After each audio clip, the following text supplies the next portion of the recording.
Hello everyone, good morning to the class. आज के class में हम लोग साधारण ब्याज के कॉन्सेप्ट को समझेंगे और इसका बेसिक क्लियर करेंगे कि आखिर साधारण ब्याज होता क्या है। तो इसके लिए कुछ पहले की पॉइंट है, पहले उसको समझ लेते हैं। सबसे पहले आता है मूलधन। हाँ, तो सबसे पहला की पॉइंट आता है मूलधन।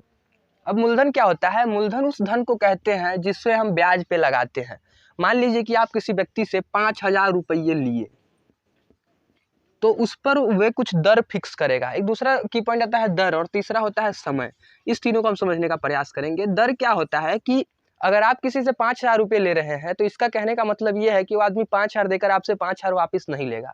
हर कोई चाहता है कि हमको अपने सौदे में कुछ न कुछ मुनाफा हो, तो जो मुनाफा का उसका एक दर फिक्स किया जाता है कि हाँ, मैं तुमको इतना % के दर पे ले रहा हूँ। जैसे आप किसी व्यक्ति से 5,000 रुपये लिए और 5% दर निश्चित किया गया, 5% दर पर। 5% दर कहने का मतलब, प्रतिशत का मतलब होता है कि 100 में हिस्सा, यानी कि 100 रुपये पर वो आपसे 5 रुपया एक्स्ट्रा लेगा। मतलब कि अगर आपको 100 रुपया दे रहा है तो वो आपसे 105 रुपया वापिस लेगा, और आप उसको 4 साल के बाद लौटाते हैं। तो ये हो गया समय कि आप कितने दिनों के बाद लौटाते हैं। तो आखिर आपको इस पर कितना रुपया एक्स्ट्रा देना पड़ेगा, उसी को हम साधारण ब्याज कहते हैं। तो अब समझते हैं कि 5,000 रुपया है और 5% दर है। तो हम बिना फॉर्मूला, पहले तो एक फॉर्मूला आता है, फॉर्मूला ही देख लेते हैं। फॉर्मूला होता है जो सिंपल इंटरेस्ट साधारण ब्याज का होता है मूलधन गुने समय गुने दर बट्टा 100। अगर उस पर बैठा है तो 5,000 गुने दर 5 गुने समय 4 बट्टा में 100।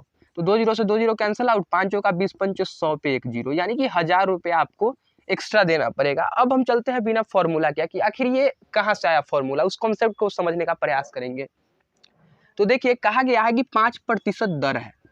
5% दर कहने का मतलब ये हुआ कि 100 रुपये पर आपको 5 रुपया एक्स्ट्रा देना होगा।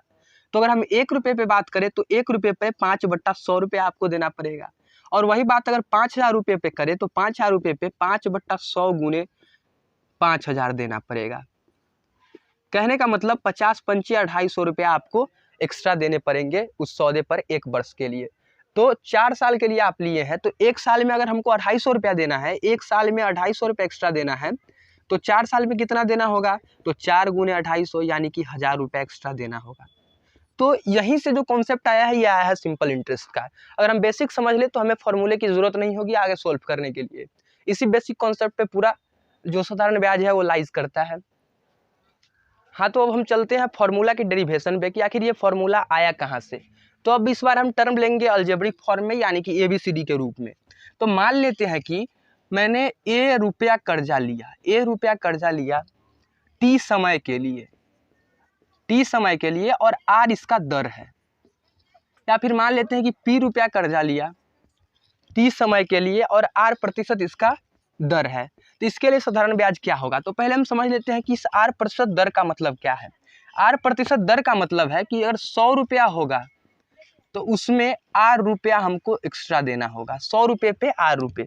इसी तरह से देखेंगे 1 रुपये पर कितना देना होगा, तो R बट्टा 100।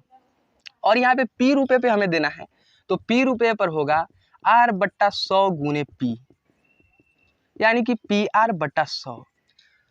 अब ये सब जितना खेल हुआ है, ये हुआ है 1 वर्ष के लिए कि 1 वर्ष में कितना देना होगा। लेकिन यहाँ पे समय की बात की गई है T वर्ष। तो जब 1 वर्ष में PR बट्टा 100 देना है तो T वर्ष में कितना देना होगा? तो T वर्ष में देना होगा PR बट्टा 100 गुने में T, यानी कि PRT बाई 100। और यही होता है साधारण ब्याज का फॉर्मूला, यानी कि सिंपल इंटरेस्ट बराबर हो गया P into R into T upon 100। इसको अगर हिंदी में लिखे तो लिख सकते हैं हम कि ब्याज बराबर P यहाँ पे मूलधन है तो मूलधन गुने R दर है तो दर, और T समय है तो समय, और बटा में 100।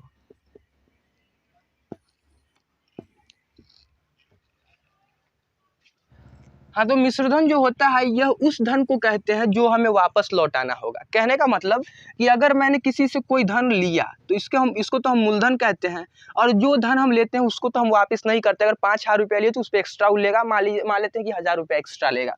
5,000 रुपया हमको धन दिया और उस पर हमें एक्स्ट्रा जो लिया वह लिया 1,000 रुपया, और इसी 1,000 रुपया को हम लोग कहते हैं ब्याज। तो हमको टोटल कितना लौटाना होगा? तो टोटल लौटाना होगा जो 5,000 मूलधन है और जो एक्स्ट्रा लेगा 100, यानी कि 5,000 और 1,000 6,000 रुपया। तो इसी 6,000 रुपये को हम कहेंगे मिश्रधन। मतलब वो सारी धन जिसे देने से हमारा जो कर्जा है या जो लोन हम लिए हुए हैं वह क्लियर हो जाएगा, तो उसको हम कहते हैं मिश्र धन। तो मिश्र धन होता है मूलधन जोड़ ब्याज, यानी कि जो धन आपको मिला है और जो एक्स्ट्रा देना है उस दोनों के योग को हम क्या कहते हैं, मिश्र धन कहते हैं। अब हम इससे रिलेटेड कुछ क्वेश्चन करके दिखाते हैं। आगे हम कुछ कॉन्सेप्ट देख लेते हैं जिसमें हमें समय या दर ज्ञात करना हो या मूलधन ज्ञात करना हो और बाकी सब एलिमेंट दिया हो तो कैसे ज्ञात करेंगे। तो हमारे पास फॉर्मूला था कि ब्याज बराबर होता है मूलधन गुने समय गुने दर बट्टा में 100। अब मान लीजिए कि इस 4 में से कोई 3 दिया गया है और उसमें से एक हमको ज्ञात करना है, तो कैसे करेंगे। मान लीजिए कि हमको दर निकालना है, तो देखिए इधर 100 बट्टा में है तो इस तरफ आएगा तो गुना हो जाएगा, यानी कि ब्याज गुने 100 बराबर हो जाएगा मूलधन गुने समय गुने दर के। अब हमको दर ज्ञात करना है तो बाकी सब जो गुना में है तो इधर आएगा तो भाग हो जाएगा, तो ऐसे देख ले तो ये हो जाएगा ब्याज गुने 100, और इधर मूलधन गुना में है और समय गुना में है तो इधर क्या हो जाएगा, बट्टा में हो जाएगा, तो बट्टा में मूलधन गुने समय, और ये हमको दर प्राप्त हो जाएगा। तो इस तरह से हम एक ही फॉर्मूला से हम अलग अलग फॉर्मूला को ड्राइव करके हम अपना आंसर प्राप्त कर सकते हैं। अब हम इससे रिलेटेड कुछ क्वेश्चन करके दिखाते हैं आपको। तो हमारे पास अगला प्रश्न है कि 12% दर से कितने वर्षों में 3000 रुपये का साधारण ब्याज 1080 रुपया हो जाएगा। तो हम इस क्वेश्चन को अगर समझे तो सबसे पहले बोल रहा है कि कितने वर्षों में, यानी कि तो वर्ष तो हमको मालूम नहीं है, यानी कि हमको ये पता चल गया कि हमें जो एलिमेंट ज्ञात करना है वह है समय, और बोल रहा है कि 12% दर से, यानी कि दर हो गया यहाँ पे 12%, और मूलधन दिया गया है कि मूलधन 3000 रुपया है। मूलधन कितना है, 3000 रुपया, और उस पर जो एक्स्ट्रा जो हमको देना है वह ब्याज जो है 1080 रुपया है।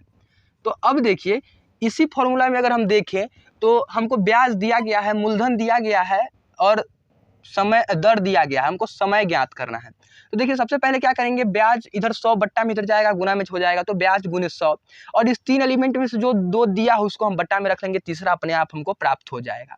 तो उसी तरीके से देखें तो यहाँ पे समय के लिए फॉर्मूला हो जाएगा ब्याज गुने 100 बट्टा में मूलधन गुने दर। तो इस फॉर्मूला पे अगर हम बैठाए तो ये हो जाएगा 1080 गुने 100 बट्टा में 3000 गुने 12। अब इसको हम सॉल्व करेंगे, 3 जीरो से 3 जीरो कैंसिल आउट हो जाएगा, 12 नमा 108, 3 तिहाई 9, यानी कि 3 वर्षों बाद हमारा धन कितना हो जाएगा, 1080 रुपया ब्याज दे देगा, और यह हमारा हो गया उत्तर। अब मान लेते हैं कि किसी कंडीशन में आप फॉर्मूला भूल जाएं या फॉर्मूला आप याद नहीं किए हो, तो कैसे बनाएंगे इस प्रश्न को। तो जो दिया गया है हमको, ये दिया गया है कि 12% दर है, यानी कि 100 रुपया पे कितना एक्स्ट्रा लेगा, 12 रुपया। तो इस अनुसार हम देखें, हाँ तो 100 रुपया पे एक्स्ट्रा कितना लेगा, 12 रुपया। इस आधार पे देखें तो 1 रुपया पे कितना एक्स्ट्रा लेगा, तो 12 बट्टा में 100। तो 3000 रुपये पे कितना एक्स्ट्रा लेगा, तो 12 बट्टा 100 गुने 3000, यानी कि 12 तिहाई 36, 360 रुपया। तो 360 रुपया कितने वर्ष में, 1 वर्ष में एक्स्ट्रा लेगा। तो पूछ रहा है कि 1080 रुपया कितने वर्ष में लेगा, तो 360 रुपया 1 वर्ष में, तो 1 रुपया 1 बट्टा 360 वर्ष में। इसी तरीके से 1080 रुपया 1080 बट्टा 360, यानी कि 1 जीरो से 1 जीरो, 36 3 108, तो 3 वर्ष यहाँ से आपको उत्तर प्राप्त हो गया। तो फॉर्मूला याद करने की जरूरत नहीं है, हाँ फॉर्मूला याद करने से ये हो जाएगा कि आपका जो समय है बनाने का यह थोड़ा कम हो जाएगा और आप आसानी से बना लेंगे। अगर फॉर्मूला याद ना भी हो फिर भी हम बना सकते हैं, बशर्ते कि उसका जो कॉन्सेप्ट है ये हमको मालूम होना चाहिए। अब हमारे पास अगला सवाल है कि किसी राशि को ब्याज पे लगाया गया और उसका ब्याज का जो दर था वह था 10%, और 4 वर्षों बाद वह राशि 770 रुपया के रूप में वापस आता है, जो उसका मिश्र धन है। तो बताइए इस परिस्थिति में कितने राशि को ब्याज पे लगाया गया था। हाँ तो इस प्रश्न में हम देख रहे हैं कि हमको जो दिया गया है वो दिया गया है मिश्र धन। जो राशि हमें वापस मिला वह मूलधन और ब्याज दोनों के योग के रूप में होगा। तो मिश्र धन दिया गया है इसका 770 रुपया, और समय दिया गया है 4 वर्ष का, समय दिया गया है 4 वर्ष का, और दर दिया गया है 10%। अब देखते हैं ना, यहाँ पे मूलधन दिया गया है ना ब्याज, 2 एलिमेंट गायब है, तो इसे कोई प्रभाव नहीं पड़ेगा, क्योंकि मिश्रधन दिया गया और मिश्रधन जो होता है वह मूलधन और ब्याज के योग के बराबर होता है।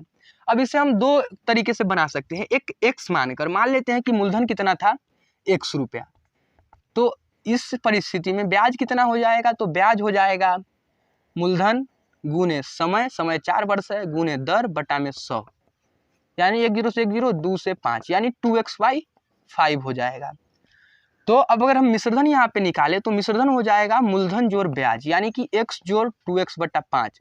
इसको आप सोल्व कीजिएगा तो 5x + 2x 7x बटा 5 हो जाएगा, और यह दिया गया है 770 के बराबर। तो यहाँ से हम x का वैल्यू आसानी से प्राप्त कर सकते हैं। तो x बराबर हो जाएगा, इधर 5 बट्टा में उधर जाएगा तो गुना में, और इधर 7 गुना में है तो इधर आएगा तो भाग में, यानी कि 7 से 110 पंचे 550।